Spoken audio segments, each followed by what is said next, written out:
خلوا هالحب هذا بقلبنا يكبر. اخوك مو دعلة، اخوك دعوة، اخوك دعوة فيها انت قاعد تشوف الدنيا هذه. اخوك سند، اختك مو لزقة، اختك حاجة، كتمان سر، اختك اللي توقف معاك لا خلوا منك كل الناس، لا لها مفر منك ولا لك مفر منها. وان كنتوا قراب الله يقربكم اكثر من بعض، وان كنتوا بعاد الله يصفي نفوسكم ويقربكم من بعض ان شاء الله يا رب. بلا قطاعة نقول حق اثنين ربع تهاوشوا واحنا بنصير مرسال بينهم، مرسال خير ومحضر خير، نقول لهم يا جماعة قطوا اللي براسكم ترى الدنيا ما تسوى. طيب وانت يا اللي قاطع اخوك الدنيا تسوى ولا ما تسوى؟ اللي ما في خير بهلا عزيزي ما في خير بالناس.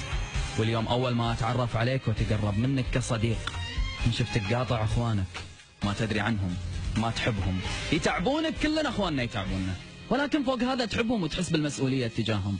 انتوا معكم سقف وبيت، اللي اشوفه ما في خير باخوانه ما راح اتوقع انه بيكون في خير بيوم ليانا، واللي ما اشوفه في خير بهلا لا اتوقع انه في خير باي انسان موجود في حياته. لو بتركز فيها شوية ترى هذاك اللي موجود يمه ومعاه انا قاعد اطالعه وقاعد اطالع ايش كثر يعزه ويحبه ويوقف معاه على الحلوه والمره، ولكن ما جمعته معاه صله دم. وهذاك اللي هو معاه من نفس الدم ما وقف معاه لما كان محتاجه.